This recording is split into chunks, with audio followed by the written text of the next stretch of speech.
So it's why we've basically flatlined on our fundraiser. And you'll see a pattern here is that the people who donate is the circle that trusts us. So we were fortunate to get all this support just from our small network of the people that trust us. And that's how we have to do. We have to figure out how we can build trust with as many people as possible and scale that. So we learned a lot. So I'm gonna show you our OKRs. Oh wait, oh good. I didn't hit the record button myself, so I was like very worried that it wasn't gonna happen. All right, so here are OKRs. Took a snapshot, I think on Friday. Sorry, is there any comment? Okay. So I took a snapshot on Friday of where we stood with our fundraising goals, etc. But one thing I realized is I forgot the most important thing, which is what is the impact we want to have on the world? How do we measure whether or not we're successful at that? Sorry, let me zoom in a bit here. Oops, a little bit too much. And so what are the outcomes that Leyline needs to have? And to me, it's one, how do we help people be healthier and happier? How do we solve massive problems cumulatively with very little effort?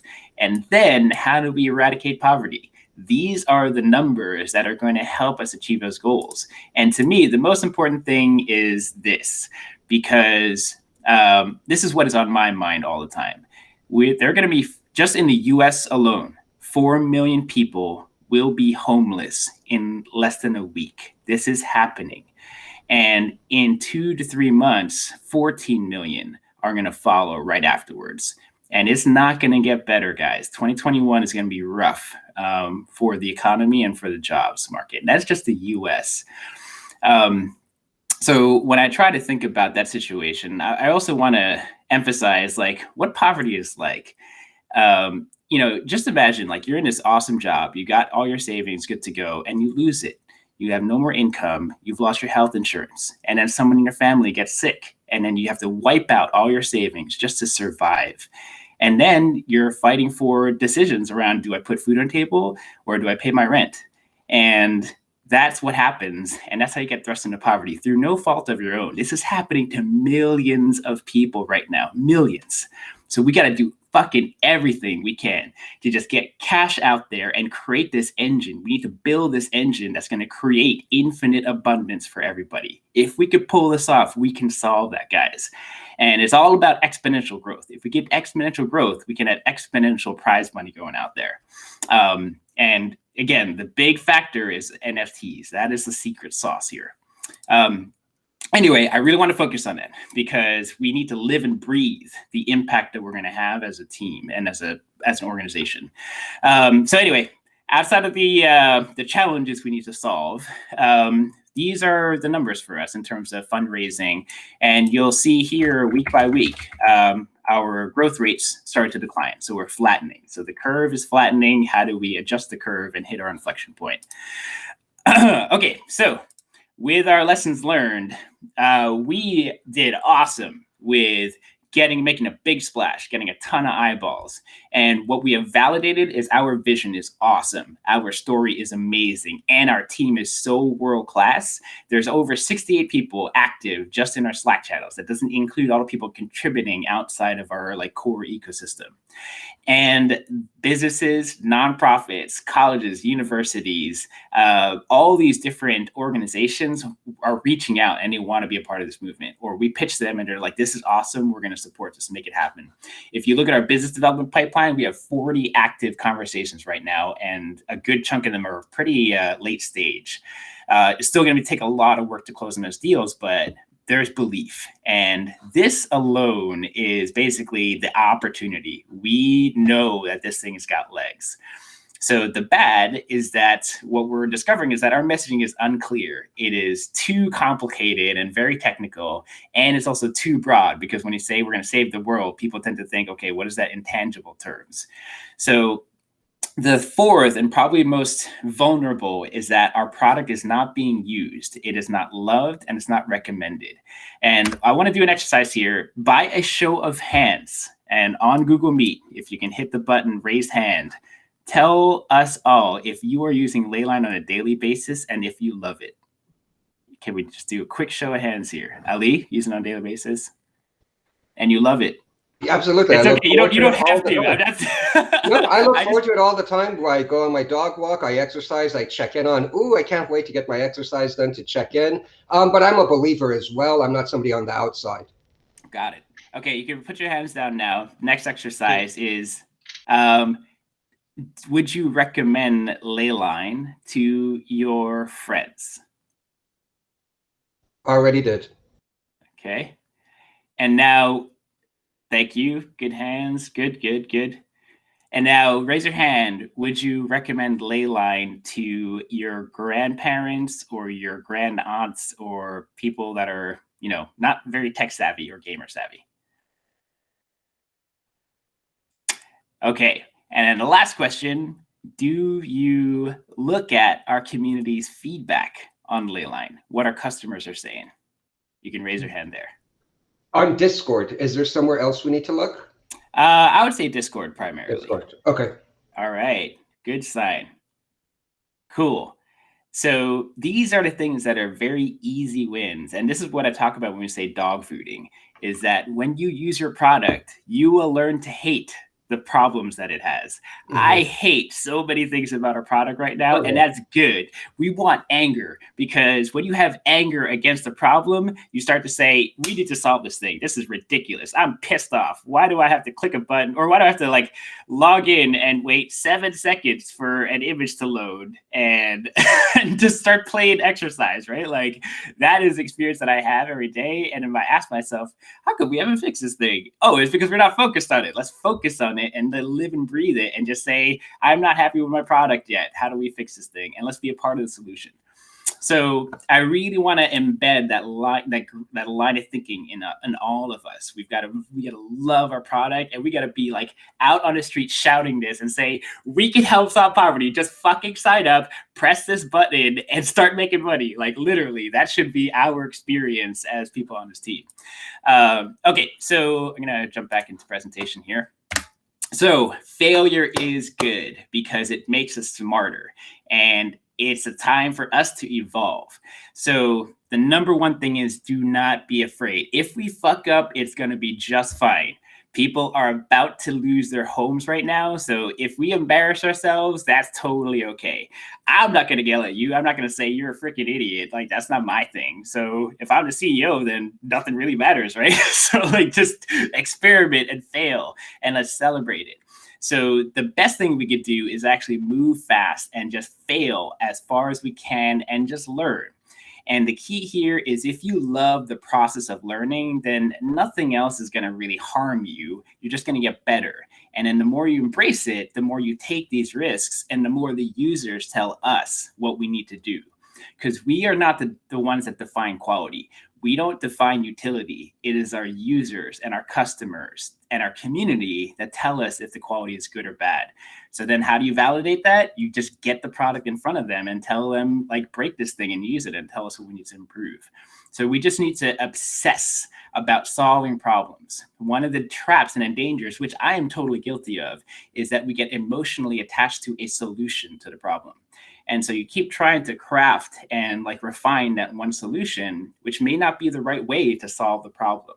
So for example, if we're trying to solve poverty, the right way to solve it is not necessarily make it difficult and complicated for people to play this game to get the rewards. The easiest way to solve it is just put the money as close as possible to the user experience that they can just get it. So the other big thing is, let's reflect all the time on what we're doing and measure whether it's effective or not. So stop what's not working and then focus on what is. And this is hard to do. It takes a lot of guts, and it takes a lot of reflection, and it takes a lot of emotional disconnect to be able to do that. But that's where we need to be. And I think that's why it's key that we obsess about the problems and not the solutions, because it opens up our creative space on what we can do. So when I talk about focus, this is the number one thing that just stands out to me all the time. We are nothing without a product and community. And I'll tell you this, as I'm going out to market and selling the shit out of Leyline and building these partnerships and getting coaching, from like all these different executives and, investors and VCs. People get it. They're like, okay, this is amazing. After talking to you for 30 minutes to an hour, I believe, like, I want to make this happen, but I cannot close a deal if we have vaporware. Like, the easiest way, I could spend like an hour convincing somebody by talking to them and like just, going on forever. But the easiest way to convince them is like, I can hand them my phone and say, click a button and start making money. That is like the ultimate sales pitch where they actually like get it to use it and do it. So we just have to build it. We just have to like stop promising and saying these things and like marketing it. Let's just build it and get it into people's hands and like get the real feedback. So like I said, we are nothing without our product, and the community is the core that's going to drive and use us and give us that feedback. So there are very tried and true methodologies in the tech sector in Silicon Valley, and it's a term called growth hacking. And it really comes down to 3 key principles. How do you get people in as fast as possible and as broadly as possible? 2, how fast can you get people to reach that aha moments? Like, oh, I get it. This is what Leyline does. Like, oh, I get it. This is the value it can provide. Right now, our aha moment is approximately maybe 4 to 5 hours of podcast consumption and content consumption and conversations and like lurking and reading. We want to get the aha moment under seconds. Like, this needs to, like, the way Silicon Valley optimizes the aha moment is under a second. They measure this in microseconds. So this is really, really key for us to understand how we can actually make this understandable. And again, like, if the easy to do is just like use the grandma test. If you're about to deploy a feature and consider something, will my grandma use it? Just like ask yourself that question every single time. And if the answer is no, think hard on how you can solve that problem. It is a very hard problem to solve, but we are here to solve hard problems. If these problems are easy, this should have been done already. And like, the government would have figured this stupid shit out, but they have not. So we are here to solve the hard fucking problems. Blaine, Ali, you have hands up. Sorry. Did you want to say something? Blaine was first. Okay. I actually just forgot to put my hand down. Problem solved.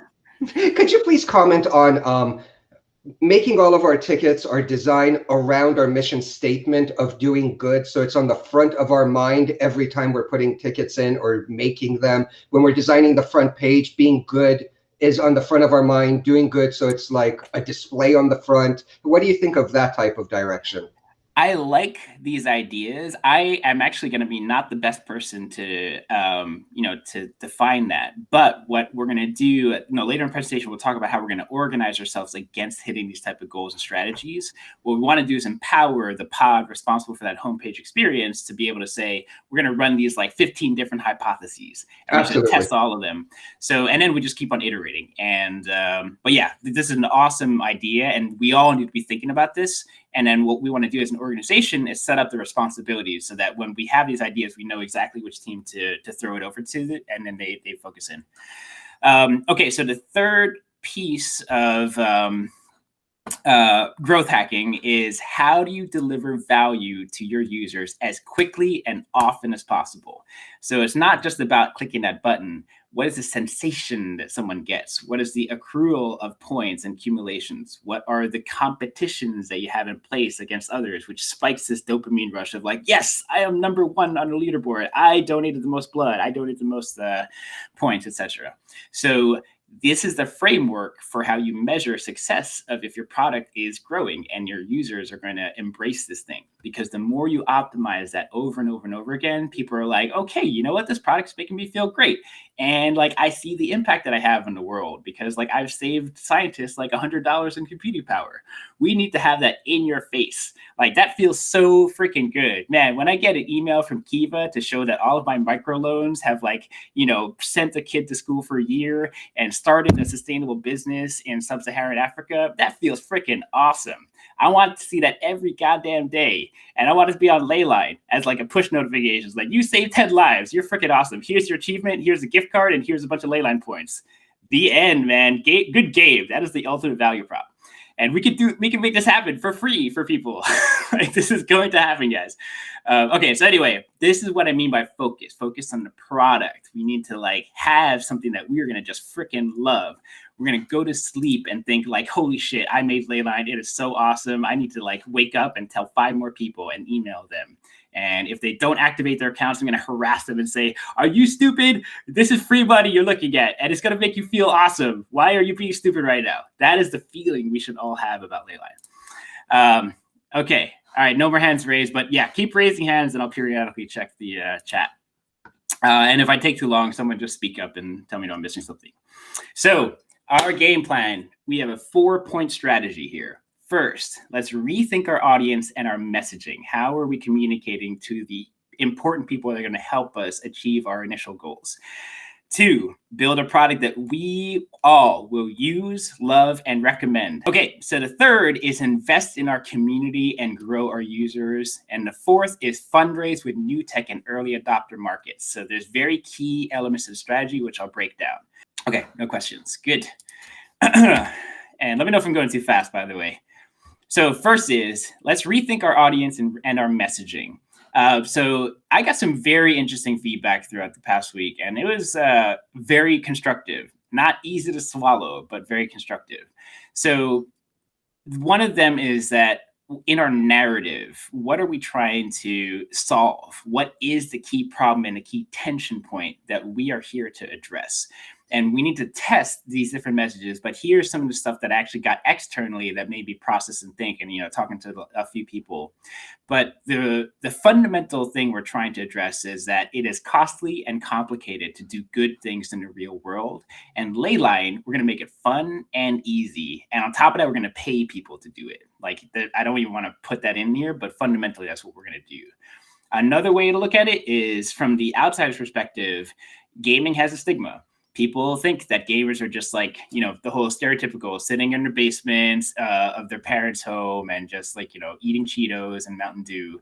But no, we're going to show them that gamers are the ones that are going to change the world and save the world. This is the kind of narrative we want to create because there's a different worldview that exists.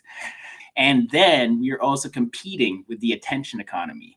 Right now, games, movies, social media, news, all these things, all their business models are about how much attention can I steal from a user's like eyeballs. And that's where all the money's being made. That's why like Google and Facebook have like freaking billions and billions and billions of dollars. So we are competing with those gigantic corporate machines with AI. So that is the challenge if like people already are very skeptical. And so that was our experiment. That was our first foray into this market. And it told us a lot of very powerful things. So knowing that, okay, there's a lot of red in this space, let's, take a step back and rethink what are the other opportunity spaces. So here is the opportunity space, blockchain and crypto. The whole reason, or not the whole reason, but a big reason why I took the calculated risk here to step into this particular market space, the ecosystem, the timing is very heavily centered around the emergence of blockchain as a social weapon for positive change and for cryptocurrency as a liberator for economic freedoms across the globe. These are very, very powerful social impact functions that is often not understood because everyone's looking at the greedy component of crypto investments. But there is a lot of fundamental change that this technology is going to create. This is why I am like so focused on this space. So here's the interesting thing is that this market is full of future thinking individuals that are more socially oriented and get the kind of change we're trying to create in the world. So that is massive. If we have people that understand the space that we're stepping into already, we don't have to take these 3 extra leaps of education for them to understand our product. So the other interesting thing is that it's actually an advantage that the population in the space is low because we can speak to them all very easily and they get it and they have access to lots of money and they're, getting rich very quickly. And they're like, okay, what can I do with all this money now? There's a social good cause and I'm going to get NFTs, which are probably going to be worth like 15x in like however many months. Sure, I'll do that. So this is the space to be speaking to, or at least test, because if we ignore that, that is kind of silly. So we need to really think that. So the third thing to think about is developing markets. So again, I'm going to put this in perspective. If we have a $50 Bitcoin gift card on the site, which we have today, you can actually claim that it's about to be deployed. In Venezuela, there is a movement going on where people are literally surviving by playing Shadowrun. They're just grinding the game and selling digital items to make money to survive. And do you know how much the average salary for someone in Venezuela is in the lower tier? Can you guess in chat? Someone just throw a guess in chat. How many dollars a day? Or sorry, yeah. $6 a day. $10 a day. Oof, yeah, 50 cents. So the actual stat is $3 a month is the average salary for a lower tier individual. That is so transformative. If you give that person a $50 gift card, what is going to happen to their life, to their family, to their community? And just to imagine what extreme poverty is like you don't have access to clean water. You can't even drink anything. You have to walk miles to do that. You live for months with diarrhea and dysentery. And imagine the sickest day of your life. And imagine that extending for 3 months because you can't even get a shot. A shot that we could literally pay with $1. These things can happen so it's so impactful, and it is horrifying. If you go to these areas, the suffering, the pain, what happens to children in these environments is awful. So why aren't we paying attention to that? Why? Because our dollar can literally save multiple lives and create years of just safety. So let's talk to those people because they are looking for cash. These societies are crumbling. Venezuela is hyperinflating. The governments are shutting down. And people are looking for cryptocurrencies to just have some kind of value because they've got piles of dollars that are just throwing into wheelbarrows to buy a loaf of bread. This is happening. So here's the other most powerful thing. We launched, and did you know that over 60% of our traffic and user accounts were created in Latin America? Over 60%. We did zero marketing in LATAM. We did zero localization, and over 60% of our users are Spanish speakers and from Latin America. If this does not explode your mind right now, there's something, we're not paying enough attention. So we should at least talk to people, understand what the hell happened here, and start running some experiments. And if we're talking about user growth, I'll get into this a little bit later, but this is a massive opportunity. So anyway, I dwelled very long on that. And then the last bit here is academia and students. Academia is going to give us a lot of credibility. And if you look on our pitch decks and our websites, we have University of Miami, UC Berkeley, Max Planck Institute of Astrophysics. They have given us their logos to say we are official partners here. And we are connected to hundreds of universities across North America. And all these students are seeking opportunity. And so have we been speaking enough to this audience? The question is for us to decide. So this is what I mean about rethinking our audience and our messaging. This is not necessarily, okay, let's all do this right now, but we have to take a step back and come together and strategize what's the right way to approach these markets, because we've learned a lot so far, at least with these two. So checking for hands, no hands. Okay. All right. So second strategy is focus on product. So again, we want to focus on impact. How are we going to produce these numbers which are going to improve the state of the world? And the main thing we're going to live and breathe is just keep it simple. Everything has to pass the grandma test. Click a button, do something good, get rewarded. That's it. How fast can we make these three scenarios work? And then how do we now build an incentive loop that it keeps on happening? So there are a number of things and features we could do, and I can go into the user flow for a little bit, but let's test this every fucking day. Every fucking day, we're going to deploy new features, new code, bug fixes, talk to the people in Discord to say, this thing is live. Please use it and tell us exactly if this is good or not.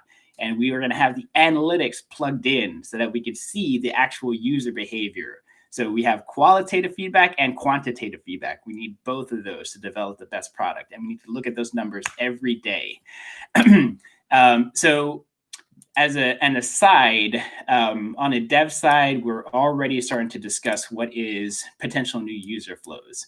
And so when I talk about like just a button, there you go. Here's Leyline.gg. If you guys like my wonderful, beautiful wireframe, this is my information architecture skills. So Andrew, sit down. I got this thing. Don't worry about it. But like, just make it simple. Like, I think, one of our grandmas can probably hit the daily exercise button and she's getting 10 points. And then we just prove it. Yes, it works. And then, okay, got it. You got 10 points. Maybe you got a bunch of points. Go spend it. Boom, there's your Bitcoin gift card. And you get a nice, cool, super cool NFT. That's like your pet that's going to show up on your avatar later.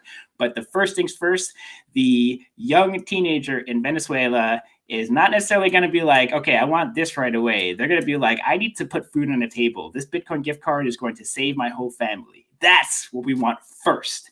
And then we can gamify and make this pretty and awesome and spectacular and build this whole world around it. But first, let's get the money into that person's hands, and then we can make the experience even more fun. So yeah, I won't go into this, but we need to experiment with different user experiences and different user flows. So we can have like 15 experiments if you want, but let's just test out one and then see how it goes and find out if it's working or not. Lobby, you have your hand raised. Jeremy, to clarify, I believe you said that we'll use Discord still as one of the main sources of feedback. I would say yes. I think we can absolutely create multiple channels for feedback, which I'll get into a bit, which is CRM is a very powerful method that we can leverage. But yeah, I think this will probably be the most effective because all of it's real-time chat. But yeah, open to any channels we have. Well, the reason I bring it up is, if we are moving away from gamers as being our core audience, right now, from my understanding, our Discord audience is very gaming focused. And so Discord might not be the right method to collect feedback because of the audience that's there. But something we can discuss later or think about, but just food for thought. Absolutely. And yeah, I'll get into the community piece of it, but for sure. And I think we'll probably want multiple vectors. And then as we start to understand, the different demographics we have as part of our alpha testing pool, we can make sure that there's like a right ingest for further input, which could come in many forms if we so choose.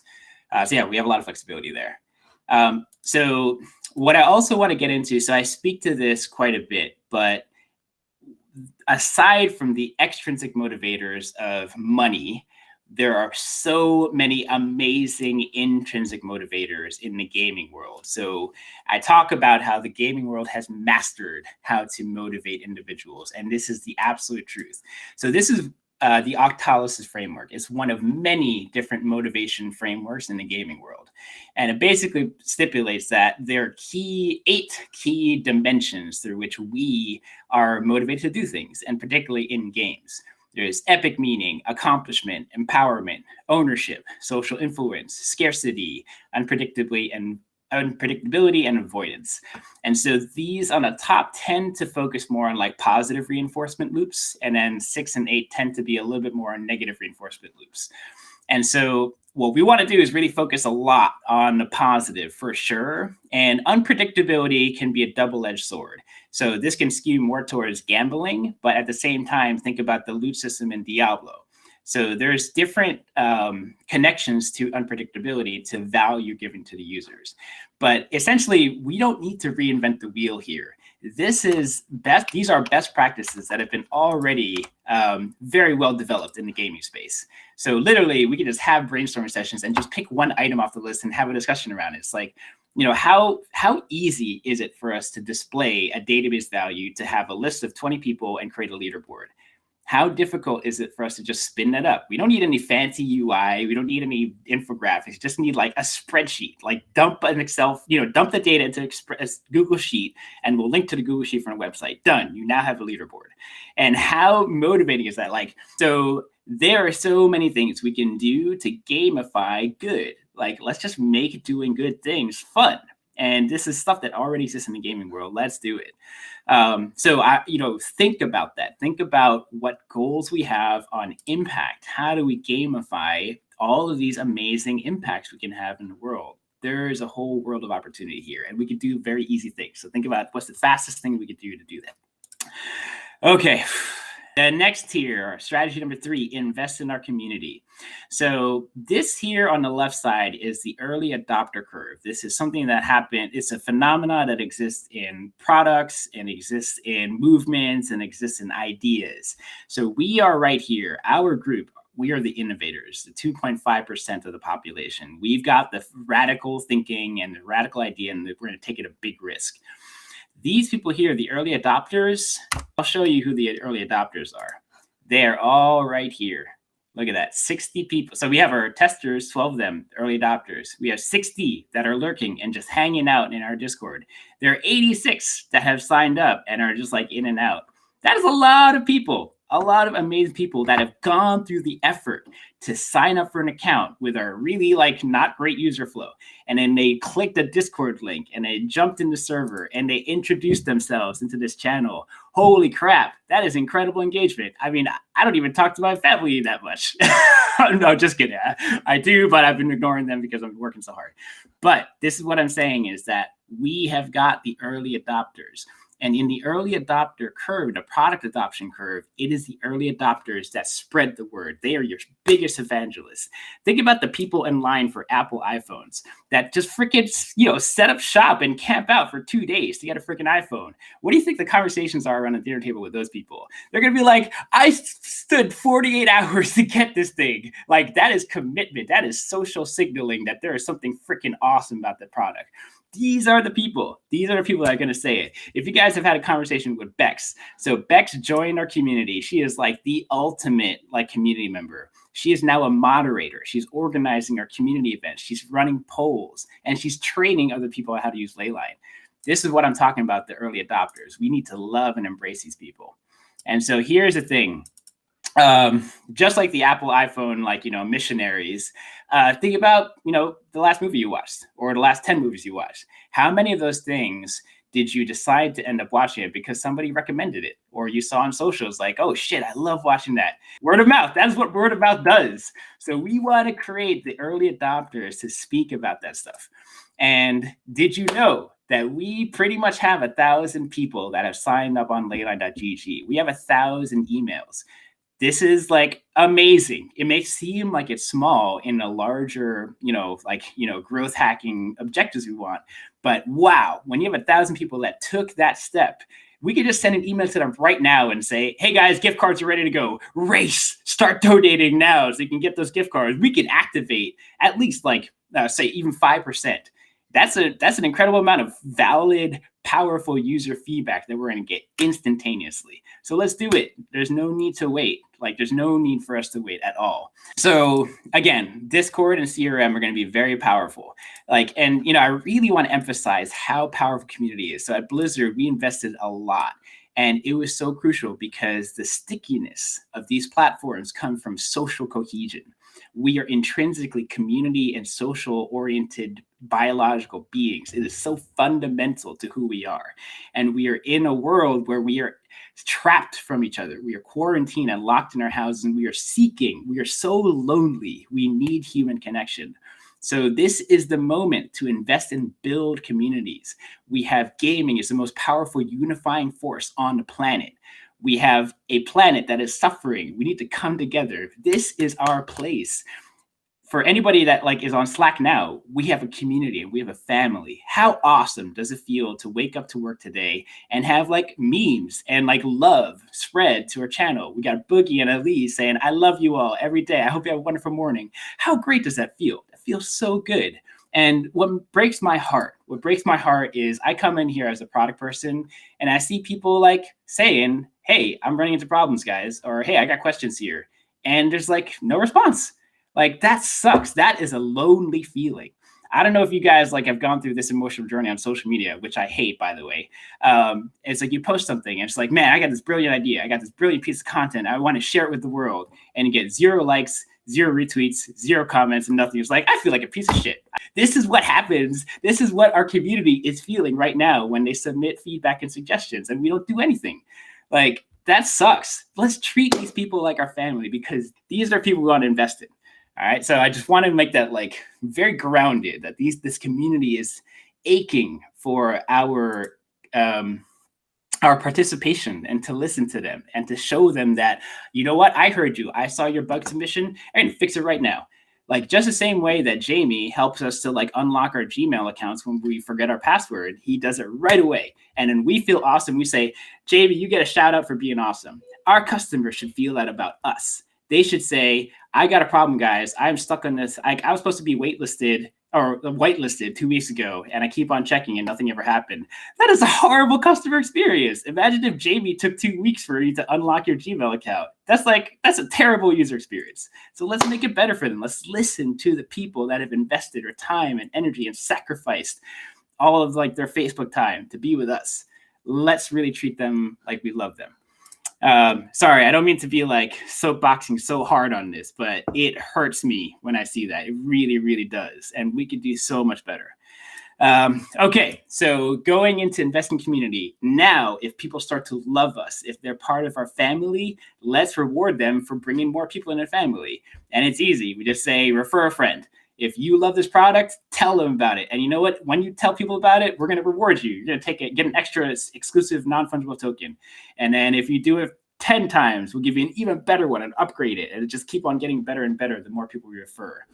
Again, like, that's how we're going to go viral. We are not going to be doing paid advertising. We're going to go for like trust and authenticity, and continue to grow that circle of trust as far and wide as possible.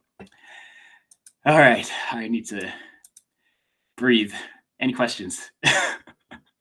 All right, no questions. We got a few more to go, and doing okay on time. So the third pillar, part 2, is how do we grow our users? So we're going to run an experiment. We're going to look into, why the hell did we go viral in Latin America? Why is it that this really exploded? So again, I'm going to call these out: 0 marketing, 0 localization. And when I share this deck with you, you guys should really read this article. It is powerful. Basically, RuneScape is helping Venezuelans survive by playing a video game to a massive degree. So I'm going to let you read this link. It is probably required reading. If you want to understand the power that we are going to have to improve lives, this is it. So we are going to simulate this to an exponential degree. So anyway, coming back to the whole stats thing. Now, the way we can get educated here is, let's talk to the experts that have already hit these markets. So I've been very fortunate to have done international operations at Blizzard, and I have many connections. And we know the PR agencies that kicked ass in our Latin America teams.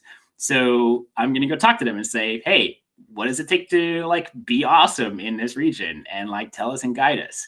And the dollar rates are awesome in Latin America. So it's going to be very cheap to activate and just run an experiment. And in the worst case scenario, Ali, I think he called out the legal potential concerns, or somebody did, sorry, I forgot. We can just leverage waitlisting, and also leverage gates for healing up account information and know your customer regulations. So we can test very easily and not put ourselves at major risk, because we have controls in place. So here are the stats. Users by country. Mexico alone is definitely the second country in terms of usage on our websites and on our accounts. But we're hitting a lot of different countries across Latin America, which is why it pushes us over the 50% threshold. And you can take a look here. Mobile usage alone in 2019 is already more than a total population of the US. That includes babies. So we're talking about a massive market here. And by localizing into Spanish, we're tapping into other markets across the globe that all speak Spanish. So again, big user growth here, because many of these people are in the lower income thresholds, where $50 in US dollars goes a very long way. Like so far along in that community that is like beyond our own comprehension. So That is one particularly strong growth strategy. So we need to run an experiment there at the very minimum. And it might be a total loss, but shit, that's a big opportunity that we should like not ignore. And so here is a secret weapon. The reason why we need speed is that we are running low on funds and we need to build the war chest so we can build the army. So here is the reality. In the blockchain space, the top 50 ICOs, initial coin offerings of all time, went up to 257 million, 232 million, 157 million. On average, outside of these top 10, ICOs are going for about $15 million to launch. So this is specific to cryptocurrency. So I do want to call that out. We are not launching a cryptocurrency at this moment. We are launching non-fungible tokens for our Leyline items. And the more relevant example are game launches like VimWorld. VimWorld is one of the more successful ones that launched on VeChain. So they had 7,000 collectibles and then basically raised $2 million. And their first wave of sales sold out. Let me get a couple of guesses. How quickly did their first wave of items sell out in the chat? If anyone wants to like throw a guess out there. 10 minutes, 12 hours. Nice. Okay. 5 minutes, 20 seconds. That is how quickly it sold out. 20 seconds. So this market is hot. It is insane. And people have capital and are willing to, experiment. So this is what I'm saying the opportunity is. And the question is, how do you just make that work? Because we already have the tech. We already have the visualizations, the vision, the art concepts.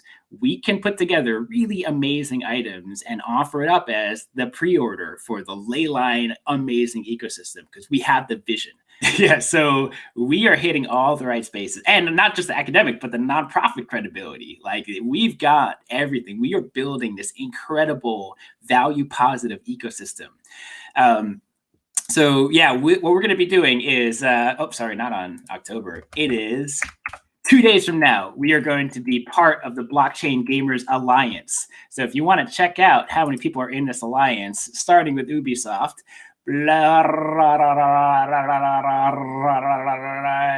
yes, a lot of game developers are in this alliance. And guess what? Leyline is there too. So we're going to talk to them and I'm going to say, we want to partner with all of you. We want your NFTs to be on Leyline as the most amazing platform. And it's not going to charge you anything. You're going to get utility and, we can collaborate and make this thing happen. And you're going to help save the world. And you know what? Teach us how to do this thing. We have no idea how to do an NFT sale. So I'm sure at least like one of you out of like the 70 developers here has gone through this and could probably advise us. Jonathan Martin did an awesome job and connected to a number of crypto agencies and influencers, etc. So we can actually activate with them on a Jeep. Same way we did with Uber Strategy that helped us like do amazing reach with VentureBeat and all these different outlets and get us onto Yahoo Portal, which has like 8 billion unique people.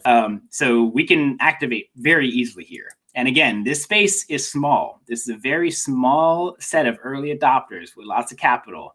Being in this kind of venue or being on one podcast that reaches like 80% of the market is very easy for us to do.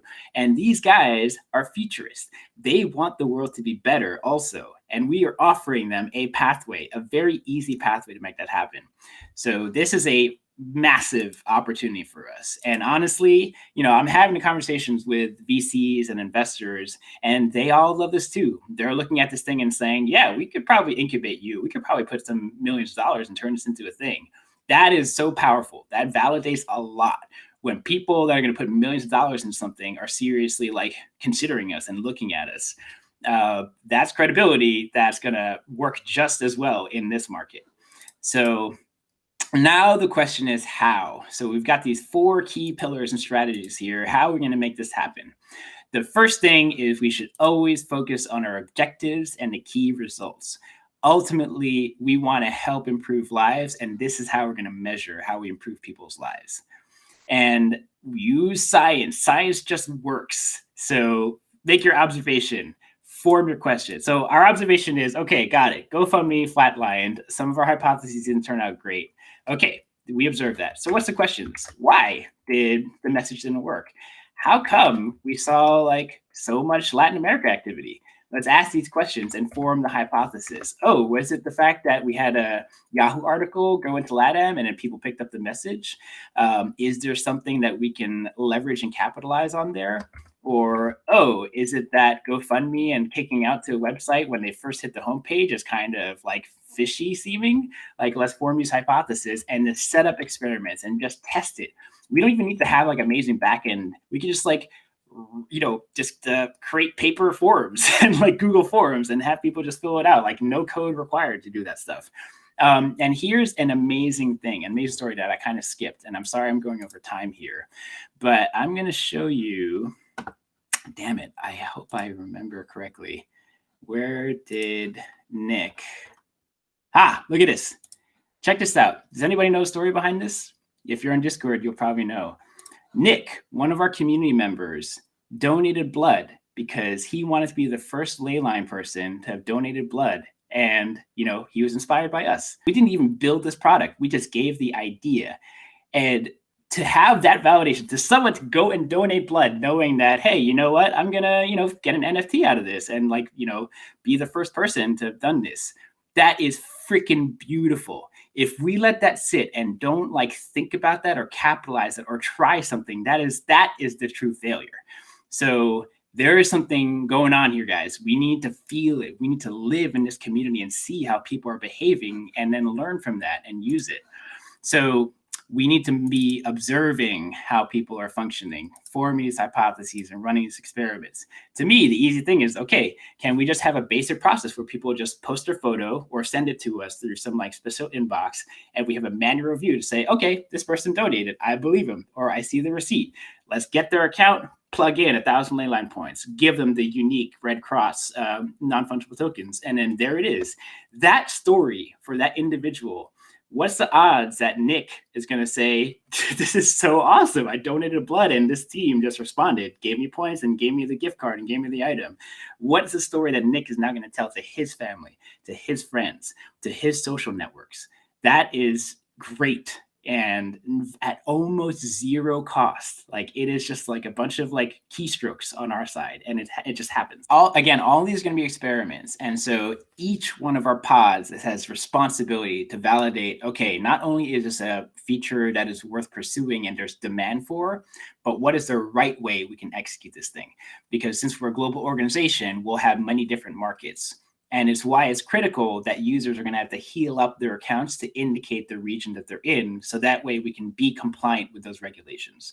So it'll mean that, if a user on Leyline wants to start to donate blood, first thing they should do before they donate blood is indicate, oh, I'm based in this country. So that we know that if they're in France, okay, sorry, this is not accessible for your country because it's illegal here. But it is legal in the US, so let's at least enable that. And again, it's we should always think about the boundaries we have to be restricted to. But again, think about the impact. The impact is the most important thing. Donating blood has the potential to save up to 3 lives. So if you donate blood 3 times, you could potentially save 9 people's lives. And we're at a point here, at least in the US, where hospital capacities are at maximum. In specific regions, this is happening. What happens in hospitals? People need blood, hardcore, they need blood. If we're maximizing capacity in all these hospitals, we can save so many lives, guys. So we should absolutely be cautious. We should absolutely be cautious and do the right thing. But we've got to think about how we can do the best impact. And again, let's not be afraid. Let's just move here and then correct ourselves as quickly as possible.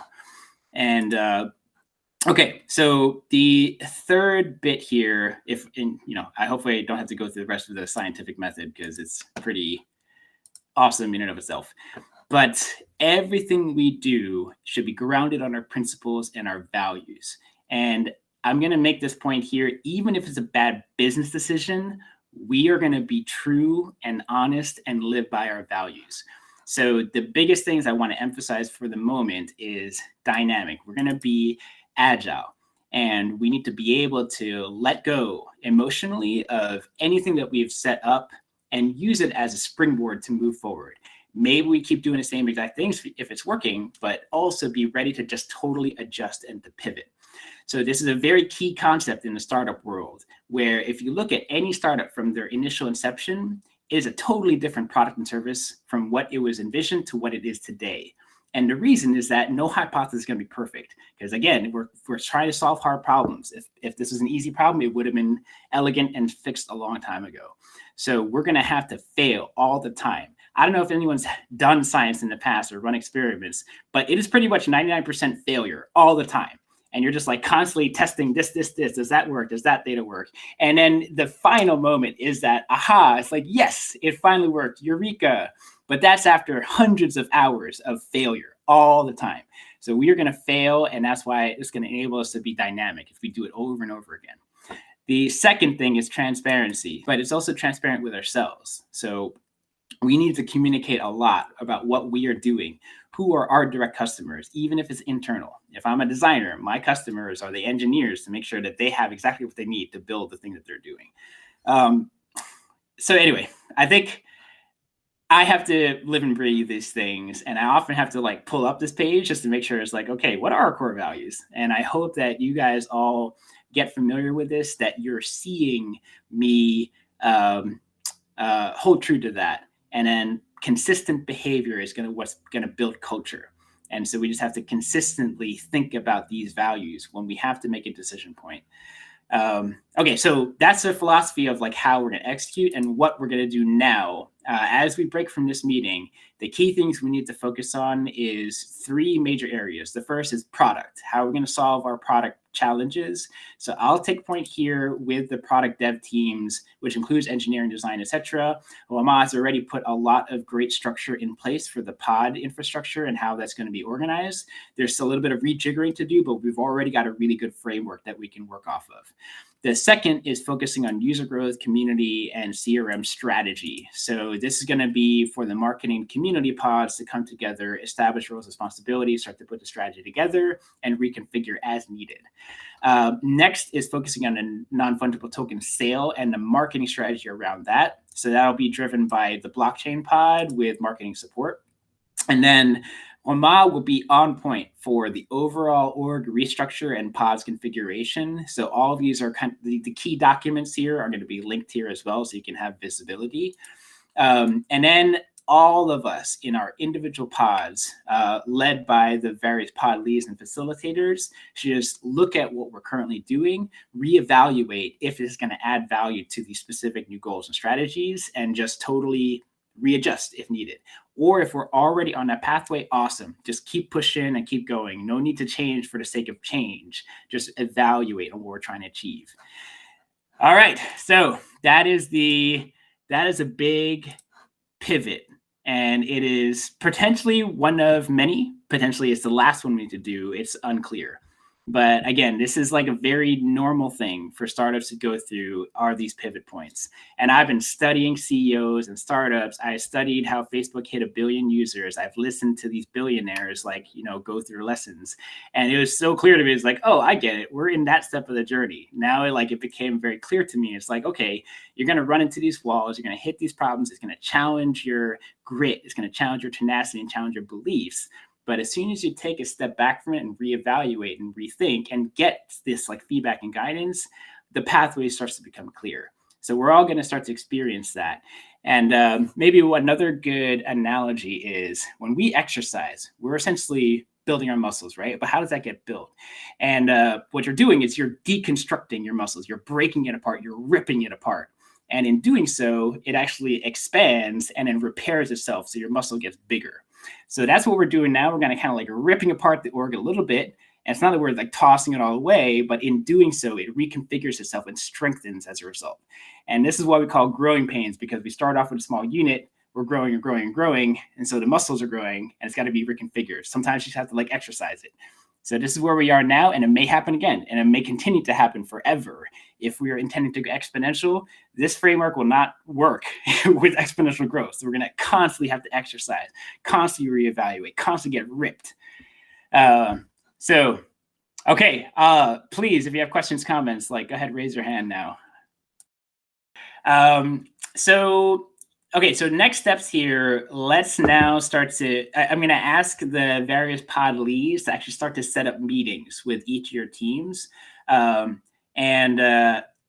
if you have any questions, just hit me up directly on Slack. Any concerns or red flags to watch out for, let me know. I'm going to make myself 100% accessible so that way we're all pivoting in the right direction and don't create a lot of confusion for ourselves. So any kind of confusion, because I'm sure we probably missed a bunch of things, just give me immediate feedback and I'm going to make sure we support you and get it resolved.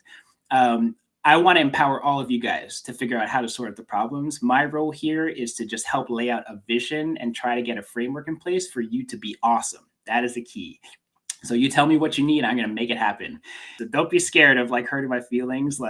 And so yeah, let's get to work. Let's pull your teams together, start talking about it, set up the meeting, figure out how we're going to go with this game plan. If you want, just throw your ideas at me. It's like, hey, listen, we've got some thoughts here. I think this part of the strategy may not work so well, but we've got 2 or 3 other alternatives. And I'm going to say, awesome, let's make it happen. Let's go and just experiment. Let's just be crazy and have some fun, take some risks.